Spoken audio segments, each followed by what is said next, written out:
You're listening to All Things Video, the podcast dedicated to uncovering the past and charting the future of the online video ecosystem.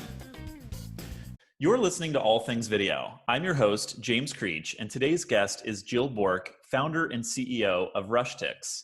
Jill, welcome to the show. Thanks for having me. Yeah, I'm glad we get to do this. I wanted to kick things off and learn a little bit more about how you got your start in the media and entertainment space. Well, we did a pretty radical pivot in March when the pandemic hit. Previously, we had been a membership ticketing company based in the Bay Area. Our members paid a monthly fee, and we had a cool system where we supplied with them with all kinds of tickets to concerts, comedy shows, theater shows, all kinds of in real life experiences.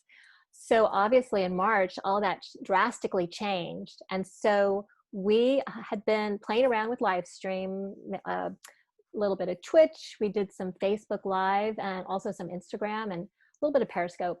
And just as a promotional sort of avenue for us. And I personally have been an early adopter in the live streaming space. So I thought, why don't we try it? At that moment in time, there were, definitely artists that were doing live streaming, but not a lot that were doing ticketed live streams. So we did a 15-day pivot where we built out our ticketing and live streaming platform. We had already had a ticketing company, so that part was already done. We just layered on live streaming. And we had our first show on March 31st. It was a drag show happy hour, which sort of validated that people were willing to pay, they were willing to tip. And then we were off to the races. And we, over a couple months, we just honed in on comedy. So we're now like one of the biggest comedy live streaming platforms around. That's awesome. So you started off as kind of this ClassPass-like model for local arts and cultural events, right? Right. And moved from that subscription-based offering to more of this on-demand live streaming offering as a result of the coronavirus pandemic, right? Everything's changing this year, but particularly in the live event space, necessitating a change in strategy. And out of curiosity, why did you choose to hone in on the comedy market? What about comedy events was appealing to you? Well, I'm a former stand-up comedian. I've also produced a ton of stand-up shows. For years, I had a very large New Year's Eve comedy music show. And I had produced a string of shows on a weekly basis for years and years at the Purple Onion, which it's gone away, but it was a very historic comedy club. So I sort of had those chops already and some of the sort of ideas in place of knowing what a comedy experience could be like on live stream and how to translate that. In particular, how to have that feeling of a live audience. So in our comedy shows, we actually have a subset of the ticket buyers who apply to be in the studio audience. So there's live laughter, it's got that real dynamic feel. We do plan to expand into other genres eventually, but we decided just to focus on one and really own that and understand it and understand the dynamics of it. So that was our initial foray. Very good. And, prior to your career launching RushTix, I saw that you started out in public relations, right? That's right. Back in 2002, you founded Paiz Public Relations, which served a number of clients in the financial services industry. What inspired you to start that business? Yeah, so that's my maiden name. And I actually, out of college, I had a finance degree and I went to work at a mutual fund company. And I was kind of a quant person. I got into public relations. Basically, I went to work at a kind of startup international mutual fund company where I was doing quant stuff, but then I started doing marketing stuff, and then they needed to do PR. And it was one of those things where I just sort of figured it out. I think that's my theme. I'm a figure it out kind of person. I was able to figure out how to do PR and I did it in a very quant way, which at the time was very new. To track ROI on PR back then was not something people did. Interesting. So how did you measure it? What were the models that you were building around trying to analyze the impact of PR? Yeah. So, figuring out like what was the things that everyone does now that wasn't done very often back then, but, figuring out the reach, figuring out like what the response that we were, from that article, and then track it back actually to how much was raised. And it was pretty phenomenal. PR is one of those things that can bring in a lot of branding awareness and, direct response, especially back then. I think media has changed quite a bit. Back then, especially for financial products, if you had a big feature in a like Money Magazine at the time, you would hundreds of millions of dollars could flow in. So that's sort of where I was kind of able to leverage and got a lot of attention for that in the company I was working for. And then I launched out on my own. So I've always had an entrepreneurial itch. It's like, I can't imagine not being an entrepreneur. I just have this mentality where I like to go and venture out and try things. And that's my personality type. That's awesome. Yeah, I figured when you mentioned you're a classic figure it out type of person, that you fit the entrepreneurial mold. Yeah, so that's great. What was the hardest part, thinking back to launching that PR venture, what was the hardest part about being a first-time founder?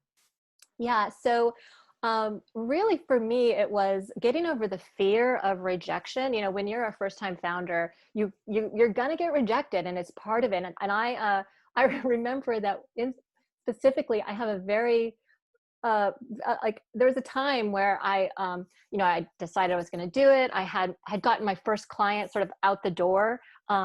And then I needed to get more clients. And that was very scary because, it's kind of some cold calling, it's some network, it's really putting yourself out there. And I sort of got it in my head wrongly that what I really needed was this great brand, and I needed a great logo. And I put a lot of energy, misdirected energy, because I was actually, in retrospect, I didn't know it at the time, but I was fearful about taking some risks and, putting myself out there. So I would say that as a first-time founder, one of the big things is it can feel scary. It's got that uncertainty. I've been actually telling friends right now, all this anxiety that you're feeling, this mixture of hope and fear, that's what it's like to be a founder.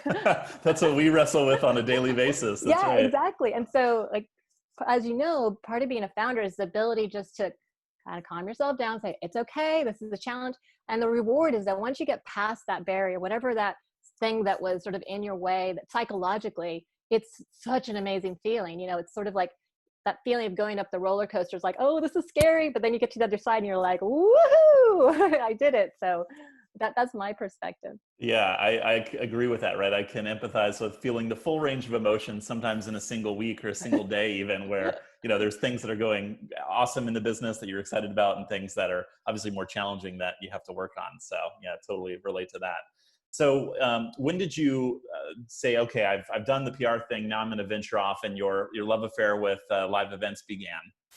Well, it was sort of a combination of, I fell out of love with the financial industry in the 2007, 2008 sort of bank bailout. Up until then, I had been, free market is the best way, capital markets are efficient. And that whole situation just jaded me. And it was hard for me to get behind promoting the products I was promoting. As a PR person, you have to believe in what you're promoting. At least for me as a PR person, I had to believe in what I was promoting. And I just felt a lot of disappointment in the markets and how certain banks, very large banks, had been completely bailed out. Meanwhile, people were losing their homes. Yep. So I just had already been doing a lot of improv, and I had a show that simultaneously I had been producing that had grown, and I just decided, I'm just going to put my passion into this for a while and produce. And I ended up doing stand-up, and just for several years I was just involved in that. And RushTix actually evolved out of what I saw in the marketplace, which was that there's all these great events and people just don't know about them because the way information is, and it's just hard to keep track of things. And so the ethos of RushTix in the beginning, which still applies, it was about forming community and getting people out, discovering live events and sharing that live experience. So it's very applicable to what our live streaming platform is today.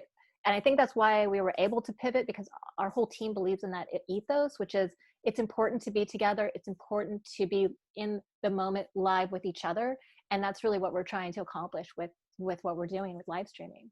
That's awesome. Yeah. So you experienced it, right? As a performer yourself, you saw this need for, hey, there's all these great events happening that I just wish people knew about. And then there's also a way to help the venues and the performers, starting off with, attracting people to come in person when it was possible to do that. And now kind of moving towards a virtual model where it actually makes it even easier for people to join in and participate in these experiences where maybe before, if you're hosting an event in San Francisco, I'm in LA, it doesn't make sense for me to come.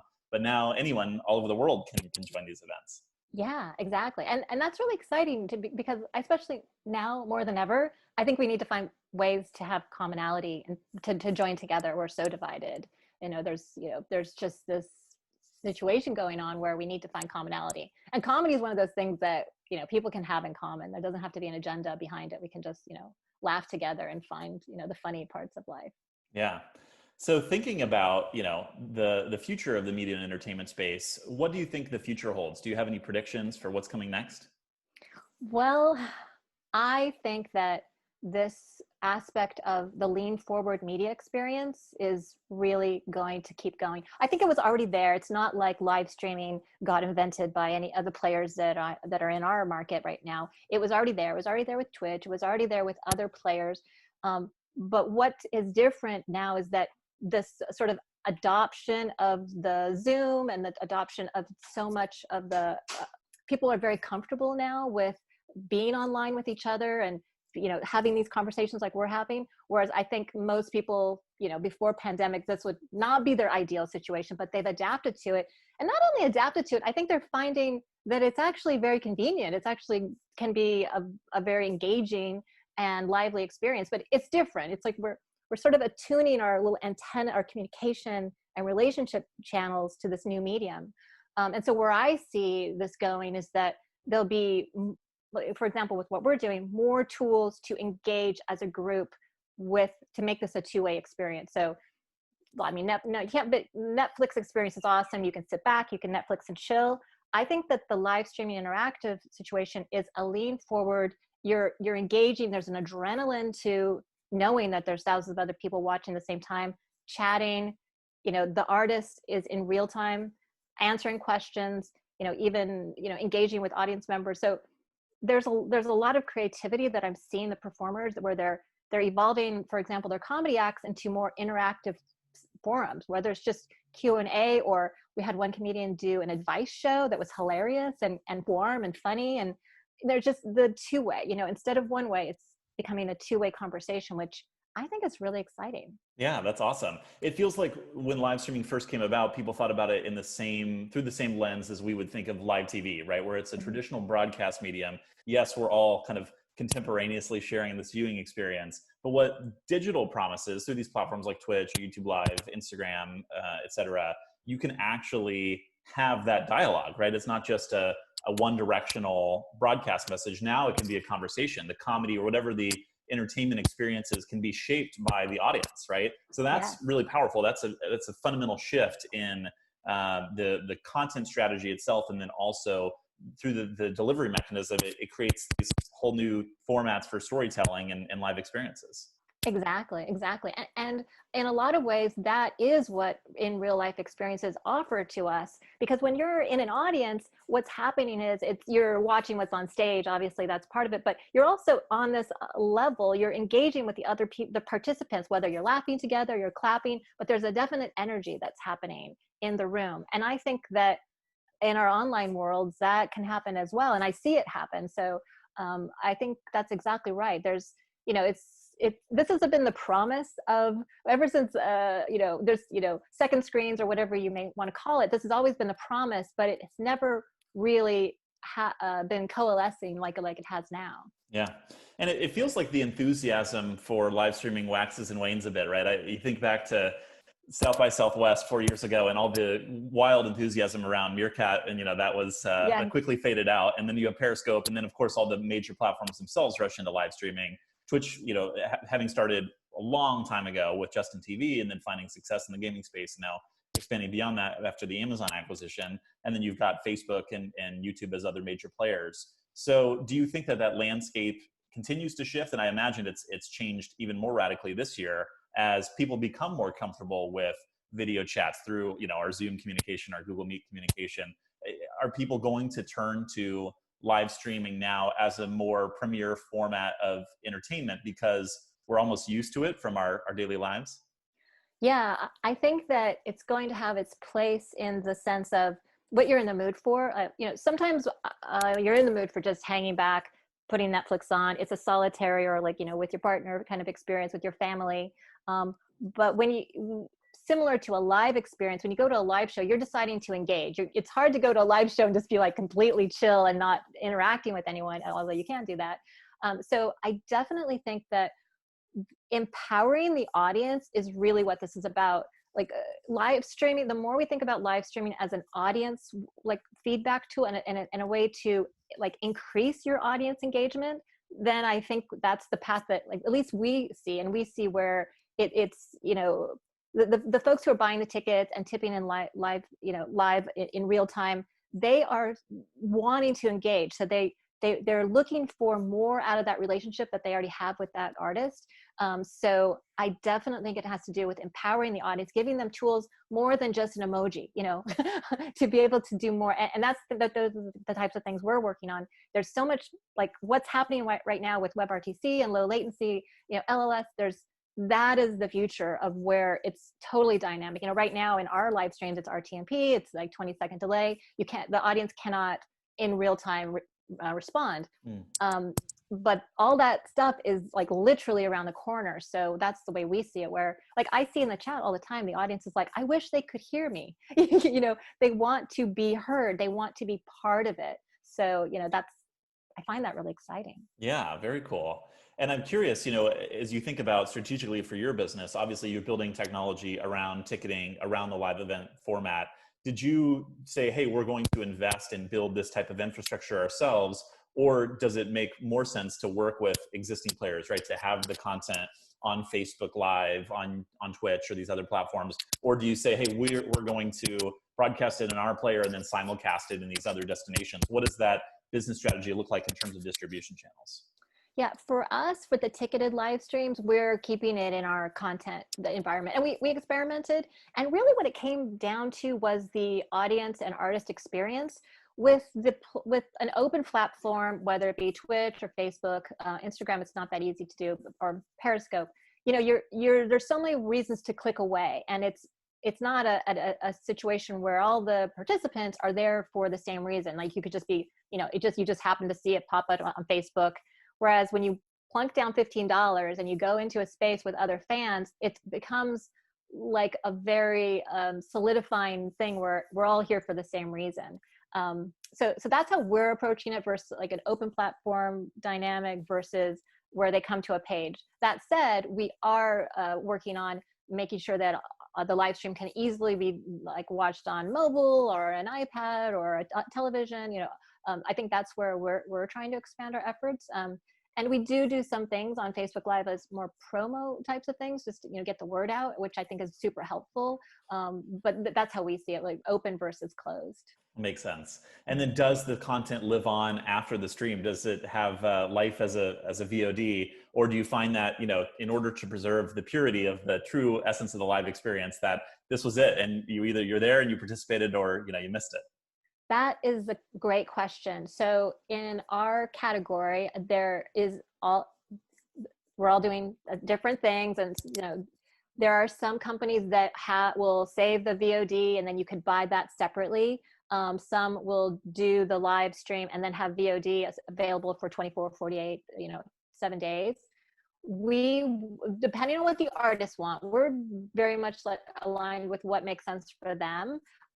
For example, we had a comedian who's very popular in Australia, and so the time zone wasn't super great. Be available for 24 hours after the live stream. I think this is an evolving sort of situation where we're going to see how things work and how the content, but it's definitely going to be driven by content. It's not the same as being in the moment with the live experience, but I still think it's valid and that content can live on for sure. Awesome. Well, you mentioned some of the incredible new technologies that are changing live streaming for the better. And I'm curious, what impact those will have on RushTix and what else the future holds for RushTix. Yeah, we're really excited. Like, we're trying to see how this plays out with what Apple's doing, with WebRT. It's fascinating because the pandemic sort of lit a fire under all of these real-time solutions. So for us, we work with Wowza. That's our platform of choice. Encoding happens in a variety of ways, whether it be OBS or Zoom or StreamYard. That part is, it really depends on the artist, what's best for them. But then we go to Wowza and then we stream to our page. So really, there's so much happening with low latency. I mean, ultimately, we would love a real-time experience where it's truly real-time both ways. So we're watching, waiting, experimenting, we're trying out all these different systems and to see where it goes. But ultimately, low latency or super low latency is where it's at, in our opinion, for that real-time audience experience. Yeah. And do you have any predictions for when, the world might be ready for live events again? Or perhaps will we even see maybe a move towards hybrid events where you have in-person attendance, but also a bigger, live contingency participating through the stream? I think what you said is exactly right. It's going to be a hybrid. I think that like the cow is out of the barn on the ease, like where you can experience these things. And the production levels are just, because people are practicing, like we're just having iteration after iteration where you can, improve on what a live stream can be like. So I think that nothing will ever replace the live experience. There's always going to be that, where that could be preferable. But if you can't be there and you can have a live stream that's just engaging and has maybe even things that are not available in the live experience, that's a plus too. So I think as we evolve, we're going to find that live streaming is really its own category, different than podcasting, different than it's like a straight streaming thing where, like we mentioned, it's this interactive two-way experience that can complement and help even make a real life experience even better. Yeah, and I think that applies, as you mentioned earlier, beyond comedy, beyond theater or the arts. It's music festivals, it's sporting events, right? Esports tournaments and competitions. There's so many exciting applications for this type of technology. Yeah, I totally agree. I think it's like, I just think about how live streaming has been in the past where, they sort of, as an afterthought, just stick a camera up in a corner, and the live stream, you're just like watching it from a distance, like a security camera. And now that we're just like with all the robotic camera, like you can really get in on the action. And as we all learn how to, have it be dynamic, I even watching the, recent news and how they're covering the election, I'm noticing techniques that are being adopted that bring you in, it's like bringing you in. I think that's sort of the, one of the things that when we set up our comedians with their equipment, we send them equipment, we do tech rehearsals, and we tell them that when you're live streaming, it's an invitation into your world. So we definitely say, don't do a green screen, don't do like a lot of special effects, like have your environment be reflective of your personality. So like Brian Posehn's, like he has this huge like man cave with a nerd wall with comic books and, action figures, and fans love it because they're like, oh, I'm at Brian's house. That's really cool. So I think the immersive personal quality of live streaming is what it's attractive, and it really builds this stronger relationship with fans and artists. That's amazing.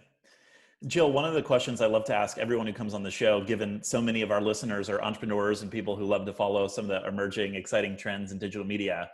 If you were starting a business, an entirely new business in the digital media space today, knowing everything you know and kind of considering the white space out there, what would you do?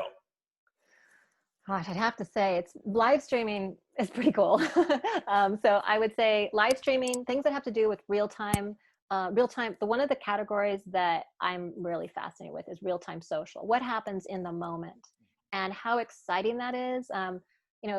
I think I don't know if you know about them, but they're doing some cool stuff. Nice. I think Twitch is interesting as well, but I think it's this intimacy and immediacy of two-way communication that we're just, we're on the bleeding edge of the technology, and that's a good place to be. Like when any kind of technology, when you're kind of like in there and can be, when it's just being adopted, it's kind of the place to be. So any technology where it's kind of new and evolving and you can get in there and learn.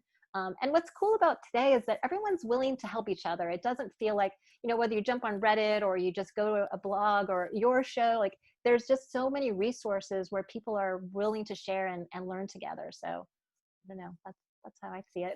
That's awesome. No, I agree, right? Having been in the digital media space for over a decade now, it's incredible how inclusive the community is and how there's this sense of wanting to help other entrepreneurs, right? Listening to what's happening and finding ways to kind of work together because things are changing so rapidly. The pie is growing. There's a chance for kind of everyone to benefit. So the psychology has shifted from okay, let's try and look out just for ourselves or preserve our knowledge or expertise, to more of an open framework of, hey, let's share, let's work together, let's learn and cooperate with others, because that leads to more mutual success. So I love that philosophy. Yeah, I agree. I think that it's really the people who are sort of figuring it out, and instead of thinking that they know all the answers, like asking all the good questions.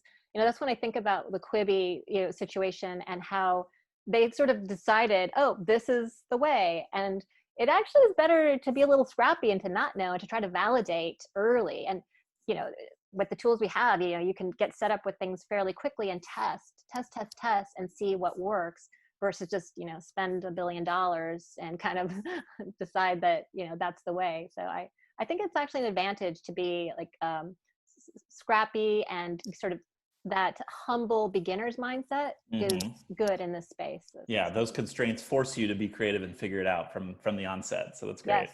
Jill, where can people find out more about you and more about RushTix? So RushTix is rushtix.com, RushTix.com. I'm on Twitter, Jill Bourque. And yeah, that's where we are. Perfect. Well, Jill, thank you so much for taking some time to share all the exciting developments in live streaming, talking about, how your successful business now at 5 years in has undergone a dramatic transformation and found this very exciting new business model and a way to kind of change live event experiences for people in the future. So I really appreciate you taking the time to share your story and learn a little bit more about your journey today on the show. Thanks so much for having me. This was fun. Good. Thank you. Thanks for tuning in. I'm James Creech, and this has been another edition of All Things Video.